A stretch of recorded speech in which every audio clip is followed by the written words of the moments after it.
Welcome to the Mind of Business Success podcast. I'm your host, Alicia Cramer. Our guest today is Barbara Waxman.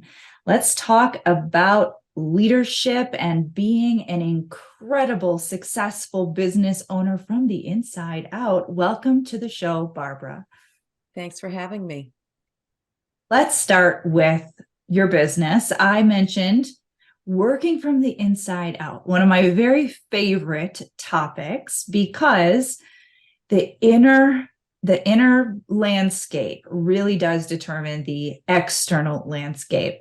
Let's start by talking a little bit about what you're doing with your business and how you're helping your clients. Great first question. Thanks. When I started coaching over 20 years ago, when coaching was in its relative infancy, I went about looking at what are the biggest studies, what can I learn from the research about what separates people who are successful in whatever domain they work in.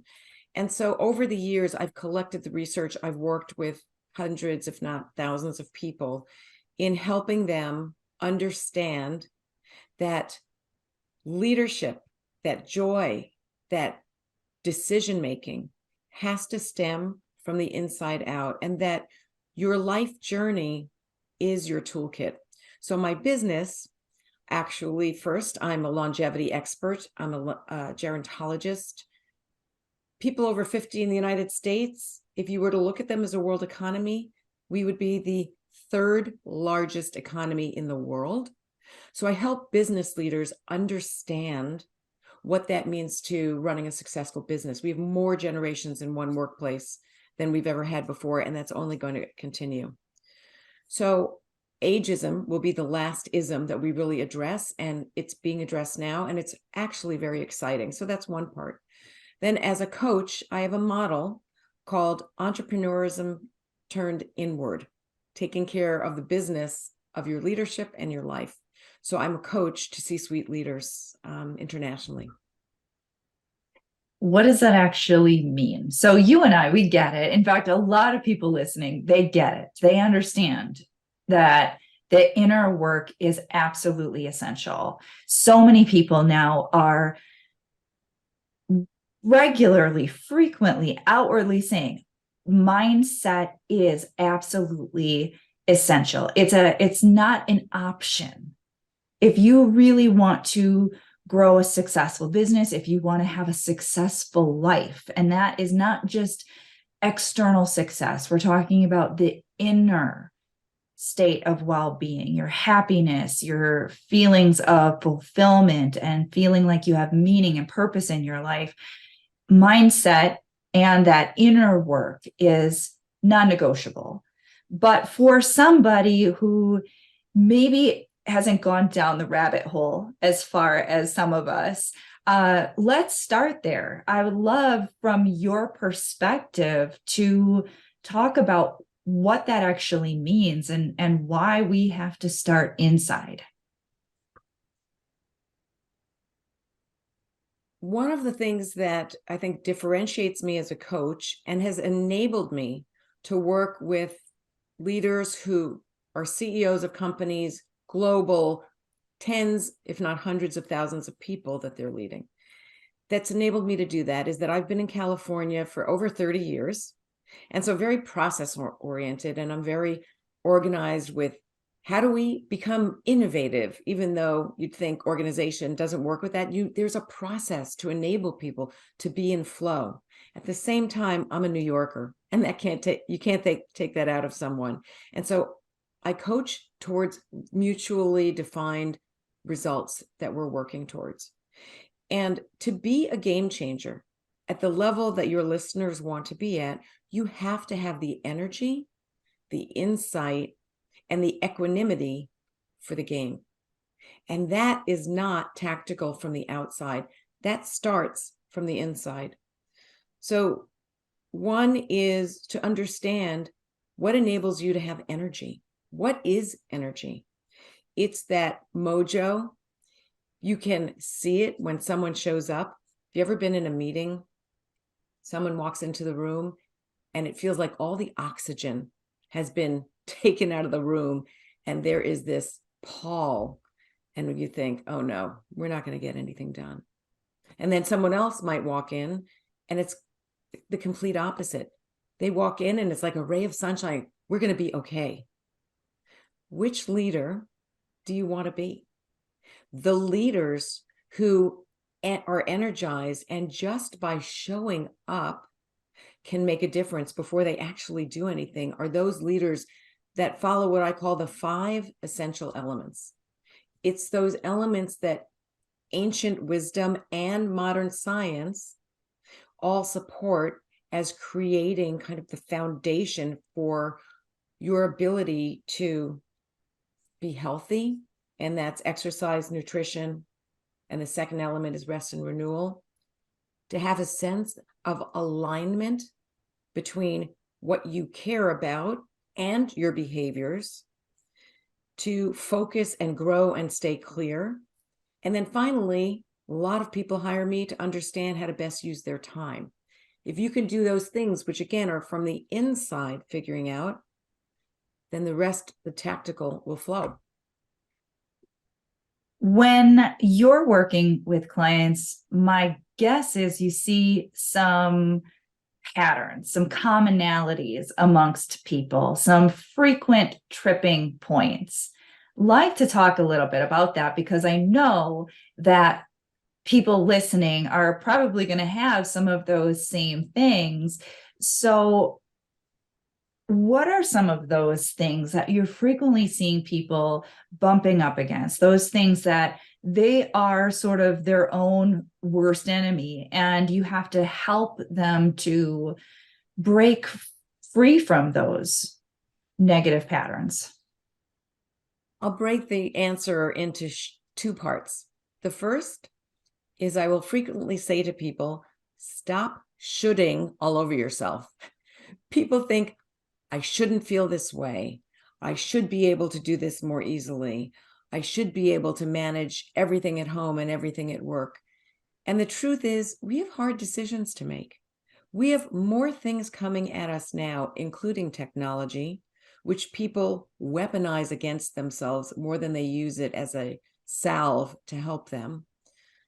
And then they feel like they should do things differently. So one is to stop judging your expectations of what you should do and look at what's happening. Find the support you need. The second part has to do with what I call gremlins or saboteurs, and we all have them.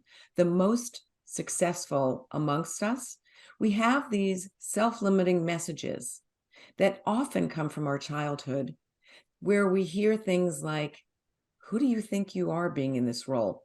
It could be a sibling's voice from your distant past, a parent, or your own voice.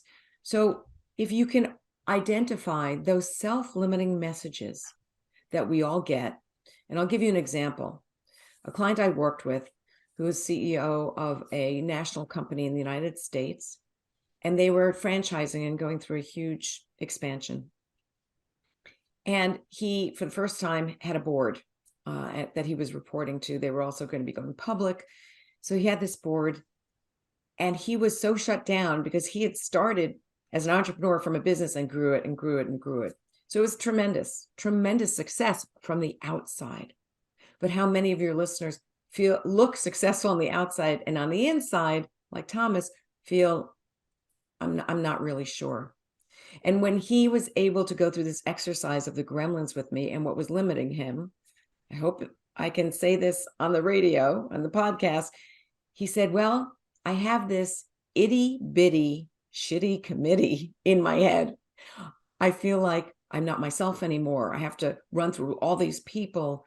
And so we looked at what are the messages you're getting? When are they making tactical sense?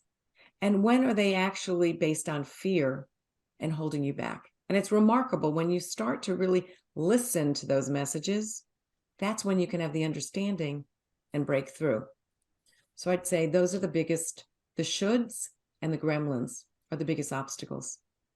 I know people can relate to that. It's what I sometimes will softly refer to as the human condition. Yes. Because we have a tendency to recognize that those things are happening, and it freaks people out because they oftentimes don't know what to do about it. So then it becomes this issue of, I keep feeling this way, I keep thinking these things, and I can't control it, I can't stop it. And then we get into this whole internal battle where we're trying to positive talk ourselves out of it, or we're trying to, outwork it as though we can out action our misaligned beliefs and fears, basically doing anything except properly processing it, releasing, and letting it go.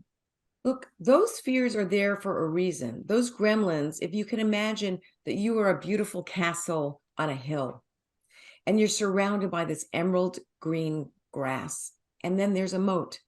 And there are these gremlins who are standing guard so no one falls into the moat, right? They could drown there. Those are your mental gremlins. They're there to keep you safe. You play in the comfort zone of that emerald lawn. And when you get too close, you want to franchise, you want to expand your company, for example, they'll say, stop, you could fail, you could lose everything you worked for. They have all the messages to keep you safe, but sometimes the magic happens on the other side of the moat. And understanding, and that's why coaching can be so powerful, to have a strategic thought partner with no skin in the game to help you say, what's fact and what's feeling? And how do we separate the two so you can be successful is incredibly powerful. Absolutely. I like to say that we need to be objective about those things, which is really the process that you just referenced. It is being able to look at it objectively as opposed to from your emotional triggers, because our emotions cloud our judgment in many cases. And it's the very thing that's keeping that old belief sort of anchored in. Whereas when we look at it objectively, like with a coach or someone who is not as emotionally attached to our limitations, it's so much easier to see that that fear is actually the very thing that's keeping you from what you want, and that it is in many cases completely irrational. It is based on those voices from the past that may have been well-intentioned, but coming from their own fears, their own sense of scarcity or limitation. And we oftentimes take those things on as though they're our own, as these defense mechanisms and protection mechanisms. And as business owners, kind of forging their own path.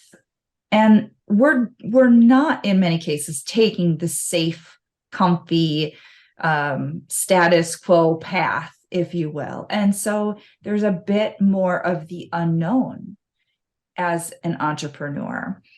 When you are working with people and they're bumping up against those fears, the old insecurities, the old beliefs in scarcity or lack or limitation or playing safe, how are you helping them navigate those emotions that are coming up? For one, I mentioned we call out the gremlins, and I actually have worksheets where people will list some. And in the beginning, people would think they are supposed to come back with their homework and have one. And then over time, people realize I have like 5 different gremlins that are coming up at different times. And by the way, some of them come up in your personal life. And that's fair game in a coaching engagement as well, because we are the same person 24/7, right? We may try to bring a different self to work, but the more we compartmentalize our life, the less flow exists. So we look at the gremlins, and then I help people by helping be sure that they are aligning what they say they care about, their values, what to drive the behaviors that they want. So if they have a value of, say, financial independence for themselves and their family. And that entails risk. We do a risk assessment, a personal risk assessment, of course, always working in conjunction with their financial planner, and assess, if I have this value of financial independence, how can I make the decision and stick with it? As you mentioned before, what is real and what is a feeling that's not based on fact. And then we create behaviors and say, okay, here are the behaviors that will be associated with this value. Here are other behaviors that are in opposition to what you really care about. So watch out for those. So people actually get their own roadmap and tactical plan to address them. I love that. Let's shift gears just a little bit, because I want to speak to you as the business owner. Mm-hmm. Every one of us, we're on our own journey. No one is excluded. As you've mentioned, a lot of your clients are very successful by other people's standards. I frequently say that too. Over the many years that I've been doing this work, in many instances, I'm working with an individual who, by other people's standards, is incredibly successful. They've got the money, they've got the social status, they've got the stuff, right? But they're human. And as human beings on this journey, you yourself as a human being on this journey, is there a mindset challenge that you've personally had to overcome in order to get to where you are today that you'd be willing to share with us? Can I share one I have right now? Absolutely. Even if it's not completely resolved? Of course. Because it's one that surprises people, surprised me. For people listening this is on YouTube as well, the video, but for those not, you can't see us. But I recently turned 60, which 60 today is not what 60 was for our parents, right? So I'm just getting going. I have 3 grown children. I've gone through the stages of raising my kids. Awesome. So for the past decade, I've been sort of free to travel the world. I speak all over the world. I have the luxury of growing my business so that in the longevity space, I've become an international expert, and I love that. My challenge now and my mindset shift is that 2 of my 3 children just had babies. And now I'm adding a role that's very important to me back in my life. A nana, a grandma, and I'm trying to figure out, how do I run an international business, do the work that I love, and show up for my family in ways that feel right to me and to them. So it's an unusual challenge, but I share it. So I'm figuring it out. I share it because I also want people to know that we now live according to the stage of life we're in, not an age. I am age agnostic. I'm looking at the stage I'm at and figuring out, okay, I've made other challenging things work. I'll make this work also. So it's a mindset shift. Absolutely. It's an exciting one. Very. So instead of being, and I see this all the time, I'm sure you do as well, and now you're in it, right? That we attract these blessings in our life, and we know on some level that it's a blessing, and yet we feel in some cases overwhelmed by it. And so there's a part of us that is resistant to the very good that is happening to us, that our heart is saying yes to, but our mind starts to freak out. Yes. Look, it is a blessing. I am so blessed that all 3 of my adult children live in the Bay Area near me and want to be so integrated, their lives and our lives. And I love that. And as a committed mother and now grandmother, I need to continue to figure out, it's not balanced. There is no work-life balance. That's a myth. It's, how do I integrate my life in ways that overall yield a life well lived for me and my family? So sometimes work takes over. Last week, crazy work week, lots of travel. And next week, I'll lean into more of the family stuff, so that I am working on integrating the two, but not shooting for balance. And so I'd say that's another mindset shift that I encourage clients to make. Balance isn't really what we're shooting for, because we're never totally in balance. We just want to integrate all of the elements of our lives in ways that work. That's the tricky thing about semantics, isn't it? Because balance would infer that it's an equal, it's a 50-50, right? And yet our real balance is more about a feeling state, which may not be 50-50, and it may not even always be 60-40 or 70-30. Sometimes it might be 60-40, sometimes it might be 70-30. It's in that sort of evolutionary flux state, which is just kind of who we are naturally. What I shoot for, and folks that I work with shoot for, is I want a state of equanimity no matter what I'm doing. I want a state of inner calm and resilience so that I can accomplish my goals in less time, actually, and more joyfully, whether it's work related or personal related. That's where I want, some might call it balance, I call it equanimity. But when it comes to the tactical, I've become okay with recognizing that I'm not looking for balance. I want to integrate my life overall, so it is my life well lived. And that is the target for each of the clients that I work with. So good. Well, this is a perfect time for you to share with us how our listeners can connect with you.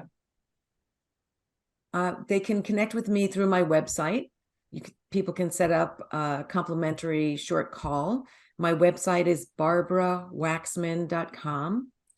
I mentioned the 5 essential elements earlier, and there's a free assessment online. I give it away so that people can have their baseline.